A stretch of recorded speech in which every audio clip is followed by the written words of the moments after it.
Selamat sejahtera. Pernahkah Anda terfikir bagaimana kelab di sekolah menguruskan wang yuran, jualan, atau sumbangan? Setiap kelab dan persatuan di sekolah sebenarnya mempunyai tanggungjawab besar dalam menguruskan kewangan mereka dengan teliti. Mereka menggunakan sistem perakaunan untuk merekod setiap sen yang masuk dan keluar. Ini termasuk yuran ahli, hasil jualan makanan, sumbangan ibu bapa, dan juga perbelanjaan untuk aktiviti kelab. Dengan merekod semua transaksi, kelab dapat memastikan tiada wang yang hilang atau digunakan tanpa kebenaran. Ini juga memudahkan semakan jika berlaku sebarang kekeliruan.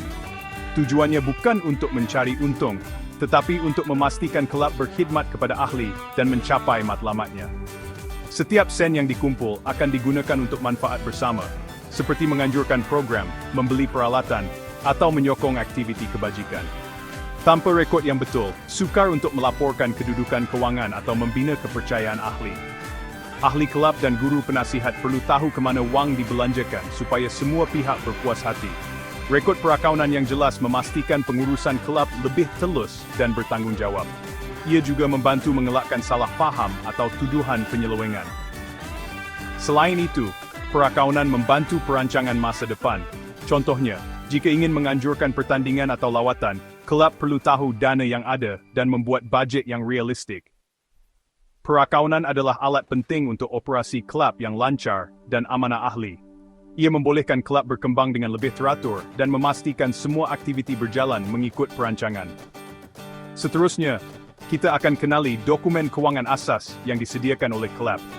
Dengan pengetahuan ini, Anda akan lebih faham bagaimana kelab berfungsi secara profesional dan bertanggungjawab.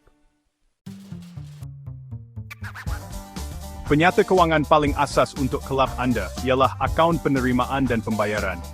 Ia berfungsi seperti buku tunai kelab yang mencatat segala transaksi kewangan harian. Buku ini merekodkan semua wang tunai yang diterima dan dibayar keluar sepanjang tahun, tanpa mengira dari mana sumbernya atau untuk apa tujuannya.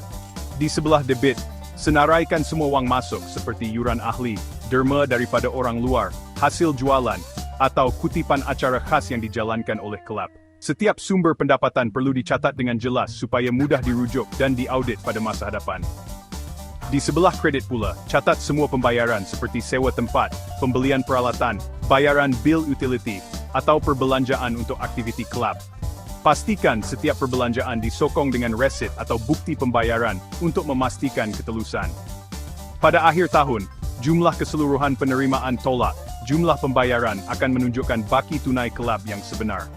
Penyata ini memberi gambaran pantas tentang aliran tunai kelab, memudahkan ahli memahami kedudukan kewangan semasa. Namun, ia hanya rekod pergerakan tunai, bukan prestasi operasi sebenar atau keuntungan dan kerugian kelab. Seterusnya, akaun pendapatan dan perbelanjaan. Penyata ini tunjuk sama ada kelab ada lebihan atau kurangan pada akhir tahun. Ia hanya ambil kira pendapatan dan perbelanjaan tahun semasa, tak kira sudah dibayar atau belum. Pendapatan utama biasanya yuran ahli dan keuntungan acara khas. Perbelanjaan pula termasuk kos aktiviti, sewa, dan penyelenggaraan. Jika pendapatan lebih besar, kelab ada lebihan. Jika kurang, kelab alami kurangan. Penyata ini tunjuk prestasi sebenar kelab sepanjang tahun. Ia penting untuk perancangan, penambahbaikan. Yuran ahli merupakan sumber utama pendapatan kelab, dan cara merekodnya sangat penting untuk memastikan kewangan kelab sentiasa teratur.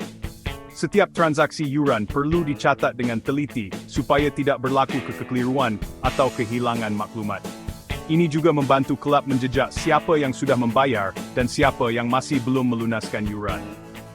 Dalam pengurusan kewangan kelab, akaun penerimaan dan pembayaran hanya mencatat yuran yang diterima secara tunai sahaja, manakala akaun pendapatan dan perbelanjaan pula mengambil kira semua yuran yang sepatutnya dikutip, termasuk yang masih belum dibayar. Ini membezakan antara wang yang benar-benar diterima dan pendapatan yang dijangka. Kadang-kadang, terdapat yuran tertunggak, yaitu yuran yang ahli belum bayar untuk tahun semasa. Yuran tertunggak ini dianggap sebagai pendapatan yang masih perlu diterima, dan juga dikira sebagai aset kelab, kerana ia adalah hak kelab untuk menuntut bayaran tersebut pada masa akan datang. Jika ada ahli yang membayar yuran untuk tahun hadapan lebih awal, bayaran ini dipanggil yuran terdahulu. Yuran terdahulu direkod sebagai liability, bukan sebagai pendapatan tahun semasa, kerana ia hanya akan menjadi pendapatan apabila tahun tersebut bermula. Untuk mengira pendapatan yuran sebenar bagi tahun semasa, kelab perlu menambah yuran tertunggak pada akhir tahun, menolak yuran terdahulu, dan membuat pelarasan berdasarkan rekod tahun sebelumnya. Proses ini memastikan pendapatan yang dilaporkan adalah tepat dan mencerminkan situasi sebenar. Pelarasan ini sangat penting kerana ia memastikan angka pendapatan yang direkodkan adalah betul dan tidak mengelirukan ahli kelab atau pihak pengurusan. Dengan cara ini, kelab dapat mengetahui jumlah sebenar yuran yang sepatutnya diterima dan boleh merancang kewangan dengan lebih baik untuk aktiviti akan datang. Semua langkah ini sangat penting untuk memastikan ketelusan, kepercayaan ahli, dan perancangan kewangan kelab yang lebih mantap pada masa hadapan. Penyata kedudukan kewangan atau kunci kira-kira tunjuk gambar kewangan kelab pada satu tarikh. Ia senaraikan aset apa yang dimiliki, liability apa yang dihutang, dan dana terkumpul, kekayaan bersih. Aset termasuk tunai, simpanan, peralatan, dan yuran tertunggak. Liability seperti yuran diterima terdahulu atau hutang kepada pembekal. Dana terkumpul ialah baki tahun lepas ditambah lebihan atau ditolak kurangan tahun ini.